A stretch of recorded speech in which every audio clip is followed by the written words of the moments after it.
even though it wasn't wrong.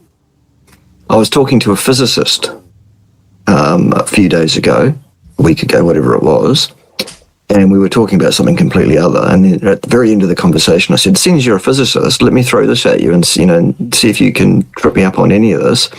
And I outlined the logic around why it is physically impossible for any human being to ever consume a single calorie. And he was like, and he was like, what you said is not wrong. And I'm saying, yes, it's jarring, isn't it? And he was like, yes, very jarring, but it's not wrong.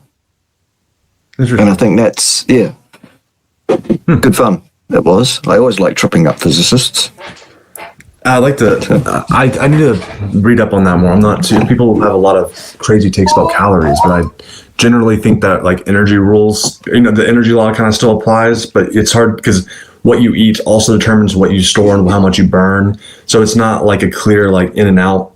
Do you know what I mean? But at the end of the day, it is net energy expenditure versus not. Yes and no.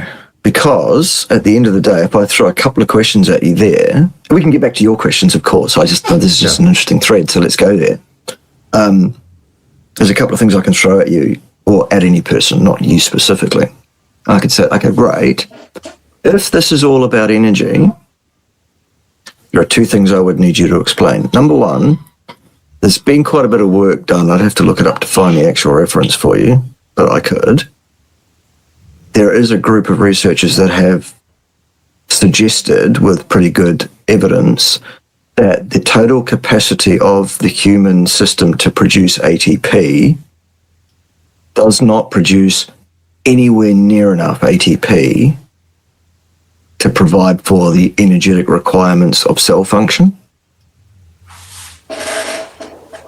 So the entire production of ATP is orders of magnitude too low to cover off the energy needs of a cell. So it's not all about ATP. Something else is going on there in terms of the energy provision, which then leads me to the question, okay, given that when you look at something like the auto-ionization of water, H2O plus H2O, bang, H3O plus plus OH minus, which then recombines, bam, to H2O, and there's a flux of that. That energetic system, I've just given it away, is an energetic system. So why not get the energy directly from the system, from the water? Why do we need ATP at all? Okay. The answer is ATP is a particular shape, and the molecule acts in a certain way to cause certain proteins to fold or unfold as needs be in a certain way. Because of its shape, water can't do that.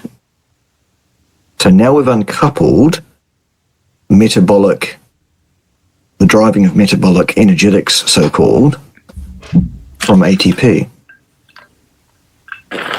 So that's it's not about energy. Oh. Yeah, exactly. Oh.